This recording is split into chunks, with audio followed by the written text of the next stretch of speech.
ऐसे खेलत फाग बसंत निरंजन सहज सुन में होरी।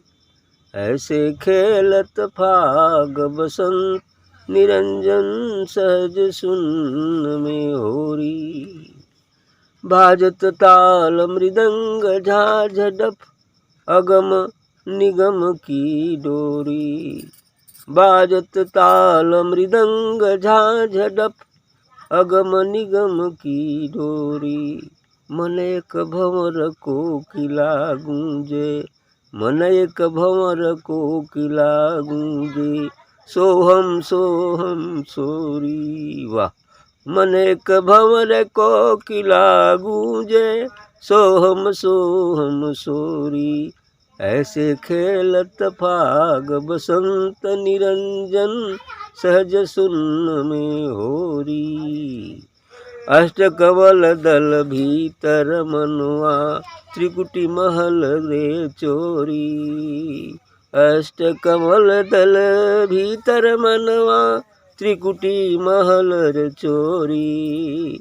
कोटि भानु जगमग उजियारो, कोटि भानु जगमग उजियारो, जहवा मनवा बिलमोरी।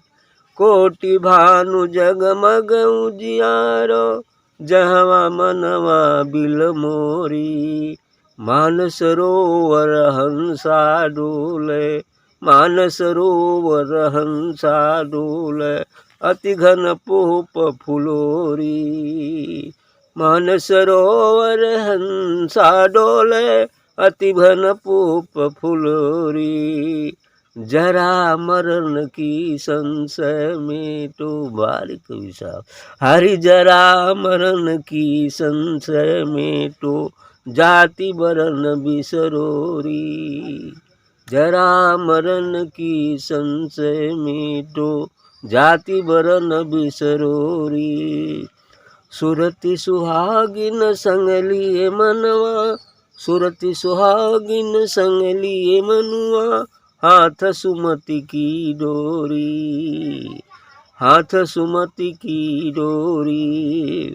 कहे कबीर मगन भई बिरहिन, कहे कबीर मगन भई बिरहिन, ब्रह्म जल में झकझोरी। ब्रह्म जल में झकझोरी। ऐसो खेलत फाग बसंत निरंजन सहज सुन में हेरी। ऐसो खेलत फाग बसंत निरंजन सहज सुन में होरी। वाह वाह, बढ़िया हो रही है। हाँ देखिए क्या करा है। ऐसो खेलत फाग बसंत, वही का है ना कि निरंजन सहज शून्य में हो रही। शून्य में ये हो रही होती है जब सहज शून्य में हो रही का अर्थ ये हुआ कि बिल्कुल आराम से शून्य महल में ये हो रही होती। जब हम हमारे पास हमारे अंदर एक भी विचार शेष नहीं रह जाता है, हम शून्य में चले जाते हैं, कोई इच्छा शेष नहीं रह जाती, कोई वासना शेष नहीं रह जाती है, तब ये जो है बसंत की होली खेली जाएगी, है ना। ये बसंत है। अब वहाँ दिव्य प्रकाश ही चारों तरफ व्याप्त है, उस दिव्य रंग की होली खेलना है। और वो होली तो कहते हैं संतों के यहाँ तो रोज़ होली है और रोज़ दिवाली है ना, ऐसा कहा जाता है सत्य। जब उसमें मिल गए तो रोज़ होली ही है और रोज़ दिवाली है। तो कथों की तब वहाँ बका है, बाजत ताल मृदंग झांझ ढप अगम निगम की डोरी। उस अगम और निगम की डोरी से, अगम लोक है वो, अगम अलख अगम और अनाम तीन मंडल है। क्षर अक्षर परम अक्षर, सच्चित आनंद या सच्चित प्रेम, तो ये चीज़ें हैं। तो ये अगम लोक ही हमारा देश है। यह शून्य महल में हम जाएंगे मानसरोवर में, तो वहाँ पर ये शरीर और ये मन नहीं रहता, क्योंकि ये तो त्रिकुटी में ही मन शांत हो जाता है। इधर से साथ साथ चलता है, आत्मा जीवात्मा के साथ साथ वो मन चलता है, धीरे धीरे सब छूटते जाते हैं, लेकिन त्रिकुटी में जाके मन भी अब शांत हो जाता है, क्योंकि काल का ही दूसरा नाम मन है। अब जो है दूसरा नाम है, तो मन की उत्पत्ति त्रिकुटी से ही है, और वो त्रिकुटी में जाएगा तो अपने घर पहुंच जाएगा, अब वो शांत हो जाएगा। उधर अब आगे वो जा ही नहीं सकता है, क्योंकि आदेश ही नहीं है उसको जाने का। इसलिए अब वहाँ एकदम परम शुद्ध चैतन्य आत्मा ही बचती है। दसम द्वार क्रॉस करके अब आत्मा शुद्ध तेजोमयी है, परम तेजोमयी है, ऐसा ही वो बचती है। अब वहाँ कोई बाजा तो नहीं है, लेकिन कुछ ऐसी ध्वनियाँ वहाँ होती हैं जिसको ढोलक, मजीरा, डप कुछ भी कह लेते हैं ना, ऐसे राग रागिनियाँ वहाँ उठा करती हैं। वहाँ कोई बाजा नहीं है ना, कोई बाजा तो नहीं है, लेकिन ढोलक, झाल, मजीरा कुछ आवाज़ें हुआ करती हैं। ऐसा कबीर साहब ने कहा है ना। तो इस तरह से आगे कहते हैं, मन एक भंवर कोकिला गूंजे सोहम सोहम सोई। अब इतनी नहीं, अभी मन तो वहाँ रुक जाता है। अब एकदम कोयल, जब मन पवित्र हो जाता है, शुद्ध चैतन्य आत्मा बचती है, तो अब क्या वहाँ रट लगता है, सोहम सोहम सोहम, वही मैं हूँ, वही मैं। अब बात खत्म हो जाती। इसलिए करें कोकिला, कोकिला वही आत्मा है, कोकिल बन जाती है। अभी क्या थी, गड़बड़ था ना, अब वो कोयल बन गई। काग और कोयल में अंतर होता है। अब वहाँ कोकिल बन जाती है, और फिर वह धुन होने लगती है, झनकार सोहम सोहम की आवाज़। अष्ट कमल दल भीतर मनुआ त्रिकुटी महल चोरी। अब ये तो मन जो है क्या है, अष्ट कमल के भीतर ही है। अष्ट कमल, कबीर साहब ने कहा, अष्ट कमल दल चरखा डोले, पांच तत्व गुण तीनी, चदरिया झीनी झीनी बीनी। तो ये अष्ट कमल हमारे इस सुषुम्ना नाड़ी पर अष्ट कमल दल है। तो ये सब धीरे धीरे इसके अंदर यदि निवास करता है, तो ये मनवा अष्टकमल दल भीतर मनवा त्रिकुटी महल रचोरी। अब त्रिकुटी में महल बनाकर वही निवास करता है, सबको इसमें फंसा फंसा करना चाहता है जो आत्माओं। लेकिन आगे करें कि अब जब इस त्रिकुटी महल के बाद आप जाएंगे, जब अपने महल में जाएंगे, शून्य में जाएंगे, मानसरोवर में जाएंगे, तब वहाँ की बात है, ये मन की बात है। त्रिकुटी तक संसार है, यहाँ भी बहुत सारी चीज़ें हैं, है ना, सिद्धि करामात क्या क्या चीज़ें, बहुत सारी चीज़ें इसके अंतर्गत भी। लेकिन यह सब भुलवाने के लिए दिया जाता है, ताकि आप भूलकर इस त्रिकुटी के अंतर्गत ही रह जाए, आगे न जाने का। तो कह रहे हैं कि लेकिन वहाँ आगे बढ़ेंगे तो कह रहे हैं कि कोटि भालू जगमग उजियारो जहाँ मनवा बिलमोरी। अब वहाँ उस मानसरोवर में कोटि भानु, करोड़ों सूर्य यदि एक साथ उदित हो जाए, जितना प्रकाश कर सकते हैं, उससे भी बहुत कुछ ज़्यादा वहाँ जगमग जगमग जगमग ज्योति जलती रहती है। अब वहाँ मन विलम जाता है, मन को जाने का शक्ति ही नहीं है, तो मनवा तो ये रुक जाएगा ना वहीं पर। इसलिए इन्होंने कहा जहाँ मनवा बिलमोरी, विलम करना मतलब देर करना, अर्थात रुक जाना। अब वो जाएगा नहीं, विलम हो गया उसको, यदि उधर बढ़ेगा तो और गड़बड़ हो जाएगा। तो इसलिए कह रहे हैं कि जहाँ मनुआ बिलमोरी, वहाँ जाकर मन रुक जाता है त्रिकुटी में ही। अब वो आत्मा ही, हम अपने निज देश अमर लोग चले जाते हैं, दिव्य स्वरूप शरीर और मन होते हुए भी नहीं के बराबर होते हैं। फिर आत्मा ही उस परमात्मा का साक्षात्कार करती है। यस, यही बात है।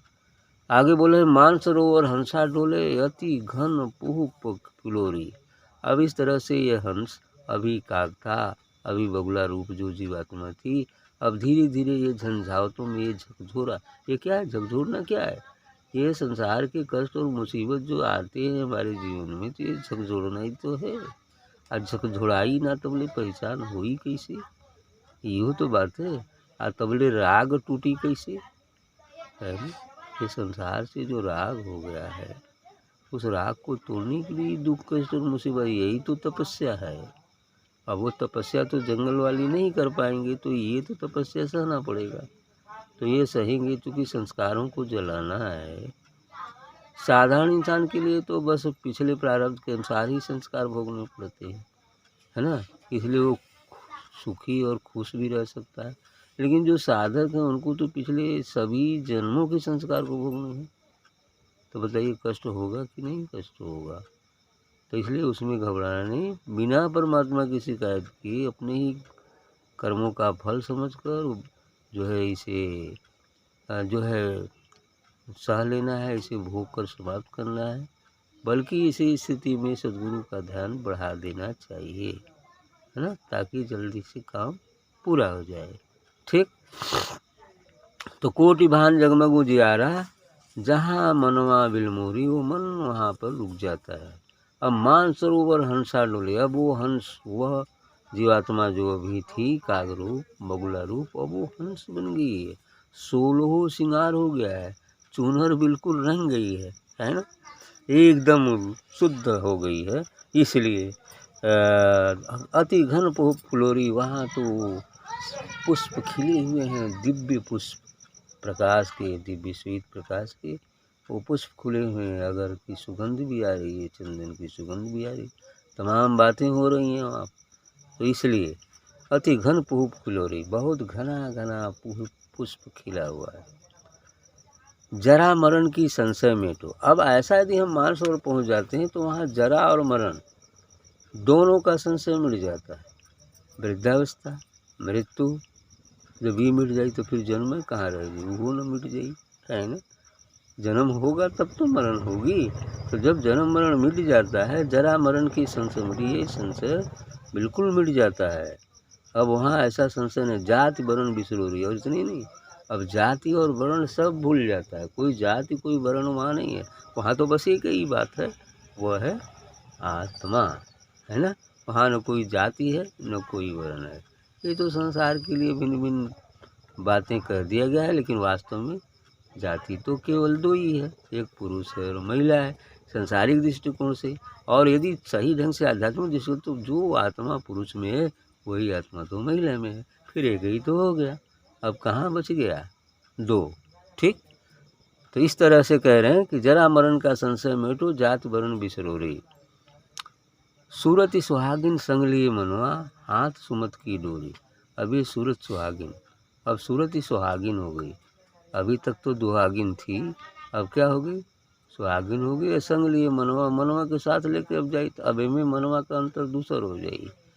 एक तो होता है मन जो विषयासक्त है, विषयों की तरफ चल रहा है, और एक यह मन है जो कंट्रोल में है, नियंत्रण में। अब जो आत्मा कहेगी वो मन करेगा, है ना। अब ये नहीं रह गया कि मन कह रहा है तो हम चलेंगे तो चलेंगे, ऐसा नहीं होगा। अब वो मन यदि कुछ कहता है भी है तो आत्मा कहती नहीं नहीं ये ठीक नहीं है, चुपचाप रहो, तो चुपचाप रहेगा, है ना। वो कहा ना, मनोवेगों के अधीन करके वो रहता है। संत महापुरुष, स्थित प्रज्ञ पुरुष मनोवेगों को अधीन करके रहता है, और साधारण इंसान मनोवेगों के अधीन होते हैं। ठीक। संसार के सभी भोगों को भोगते हुए और अनभोगासा होता है, अर्थात कोई कर्म उसका नहीं बनता, इसी प्रज्ञ पुरुष का। और संसारी का तो भाई सकाम भाव से कर रहे हैं तो कर्म बनेगा ही बनेगा। तो इसलिए यहाँ पर बिल्कुल हाँ, सुहासन, हाँ, सूरत सुहागिन संगी मनवा, हाथ सुमत की, लेकिन हाथ में सुमति की डोरी लिखा है। सुमति, सुमति माने सुंदर विचार, है ना, सत्य विचार। अब उसके जो भी विचार होंगे वो सुंदर विचार हैं। वो कहा ना रामचंद्र तुलसीदास ने, जहाँ सुमत संपत्ति नाना, जहाँ विपत्त कुमत, जहाँ कुमत विपत्ति निधाना। भाई सुमति है, सुंदर विचार हैं, सबका कल्याण, सबका भला, सबकी भलाई, ये चीज़ें आ गई हैं, तब फिर सवाल ही नहीं उठता है कुमति के आने का, है ना। ये चीज़ें होती हैं। तो हाथ सुमत की डोरी है, हाथ में वो सुमत की डोरी है, सबका भला हो, सबका कल्याण हो, ऐसी भावना है। सर्वे भवन्तु सुखिनः, इसीलिए तो कहा जाता है सर्वे भवन्तु सुखिनः, सर्वे सन्तु निरामया, सर्वे भद्राणि पश्यन्तु मा कश्चित् दुख भाग्भवेत्। ये क्यों कहा गया, ये कहा गया कि उसके लिए नारा एक ही शेष रह जाता है, वसुधैव कुटुम्बकम, है ना। पूरी वसुधा ही उसका परिवार, क्योंकि सभी जीवात्माओं में तो परमात्मा ही है ना, तो सब परमात्मा ही है। अब किसको वो अलग कहेगा, किसको अपना कहेगा, किसको पराया कहेगा, सब अपना है और सब पराया है। दोनों बातें साथ में है ना, सब अपना भी है और सब पराया भी है, ये चीज़ें हो जाती हैं। तो हाँ सुमत की डोरी कहें कबीर मगन भई विरहीन ब्रह्म जल में झकझोरी। अब कह रहे हैं कि तब वो विरहिणी, अभी तक जो विरहिणी थी, जो जीवात्मा दुखित थी, विरह में परेशान थी, अब उस मानसरोवर में जाकर उस ब्रह्म जल में स्नान करके बिल्कुल सरोबार हो जाती है और सभी तपन, सभी दुख सब खत्म हो जाते हैं।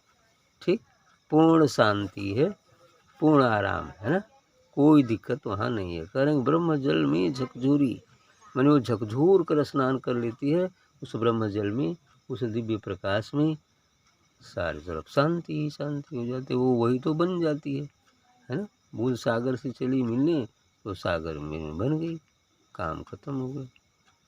बस बस ठीक।